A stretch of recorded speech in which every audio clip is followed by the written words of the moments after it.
Yay, we love that.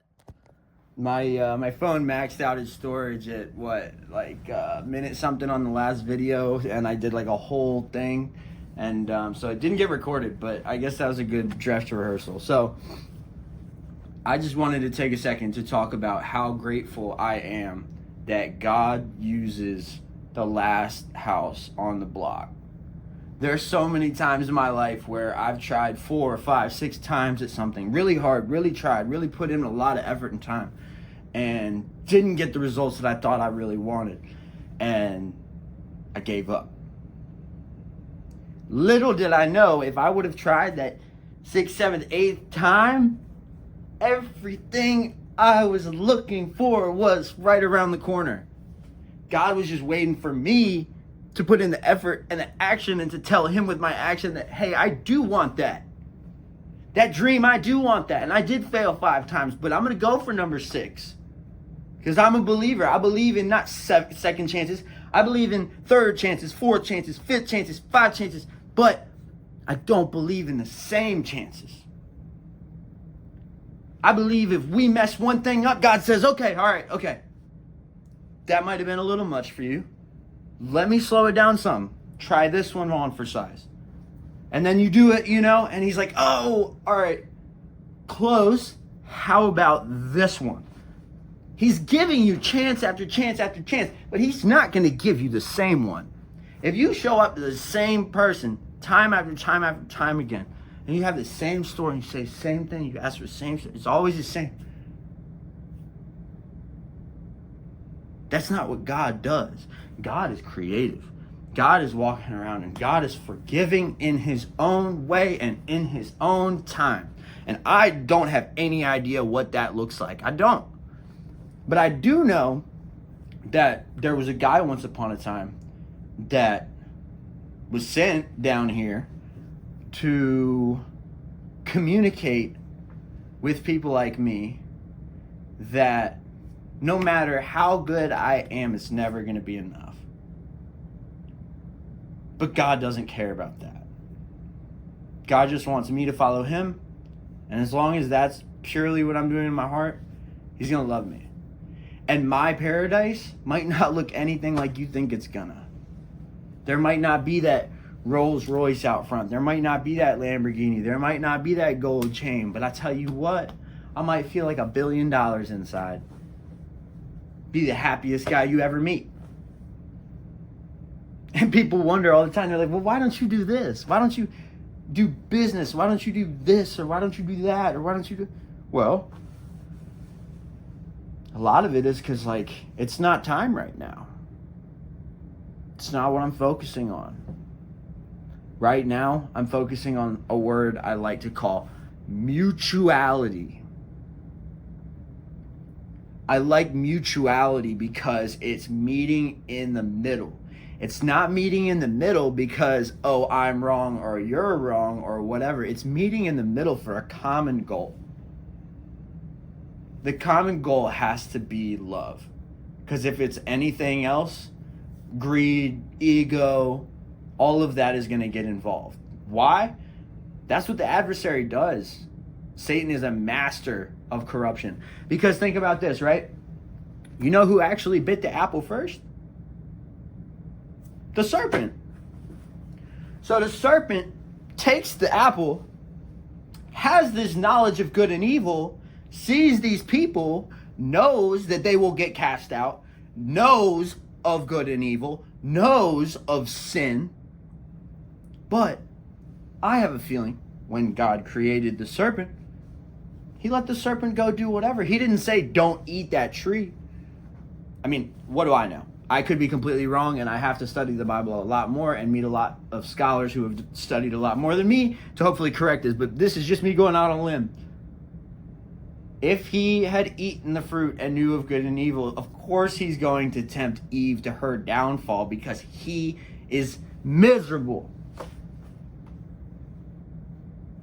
And maybe, what if that serpent was the first man, but the first man went and ate of the apple, you know what I mean?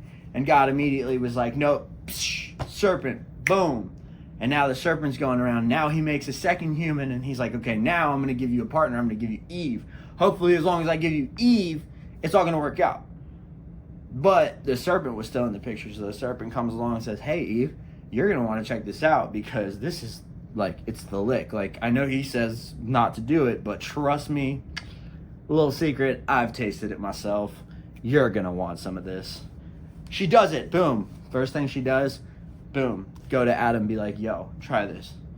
So, I don't know. That's kind of irrelevant. But the fallen, you know what I mean? There's so many of us who we think, or we're taught, I don't know where it comes from, but for some reason there's this thought that we can't do something until we do it perfectly. So people are like, oh yeah, I want to start recording, but I'm trying to get a microphone, I'm trying to get a computer, I'm trying to get a studio set up so that I can start recording. I'm like, can't you just record on your phone? They're like, yeah, but I want to make sure I have good quality, I got this, and I'm taking my time with it. Okay. You know? Not everyone learns the same, not everyone loves the same, you know, all that, but I guess what I'm trying to say is, don't quit 5 seconds before the miracle. Don't. Because you don't know when that next miracle is. That could be the miracle of all miracles for you.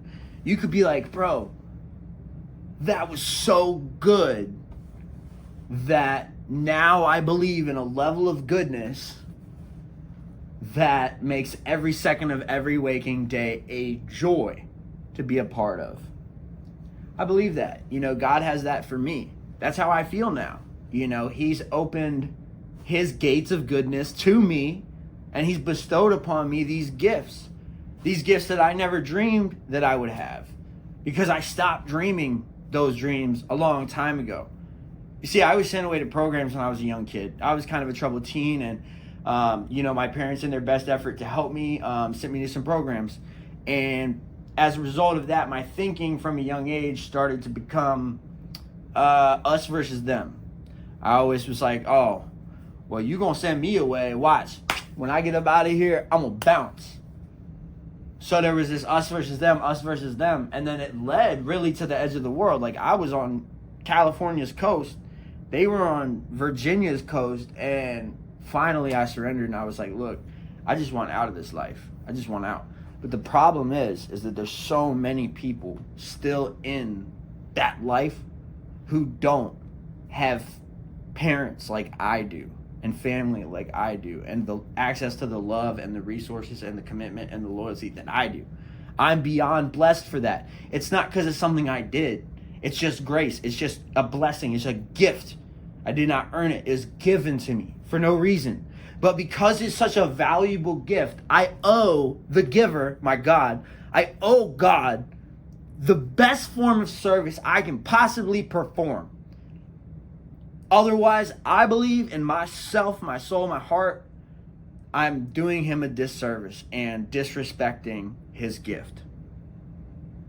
His grace is so beyond endless.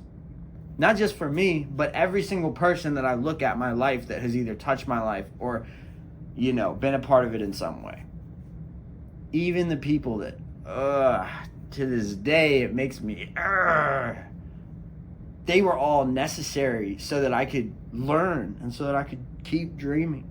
And right now, I am living my best dream.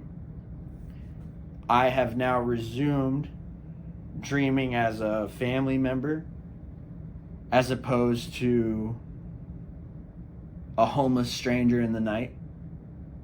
Okay? And that's a really crazy transformation to go through, because I didn't know it was going to happen like that. It literally happened just overnight. One night, pacing around, watching Trailer Park Boys, you know, lay down for a little bit, might have still have my shoes on, I don't even know, and then boom, daylight, pow, I'm awake, and all of a sudden everything's different.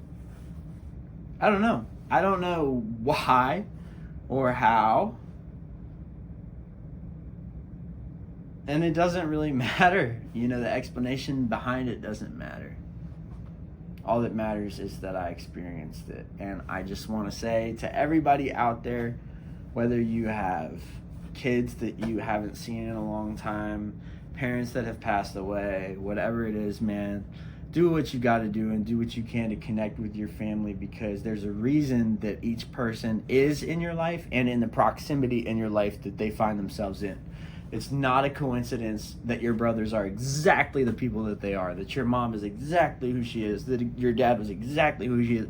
And look, I'll be real. Here's how I look at life. We picked this.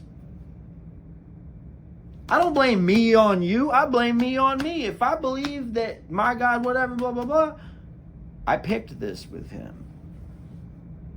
Predestination, right? Once upon a time, before I even existed, he said, hey, man, I was thinking about making this human. I thought that, you know, you got these parents that are out there and, you know, they're going to,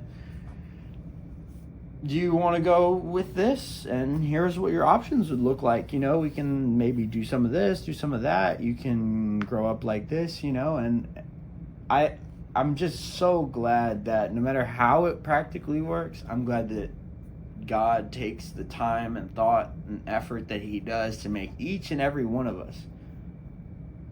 Because we're all a masterpiece. Who has time for God in this busy, crazy world? I do.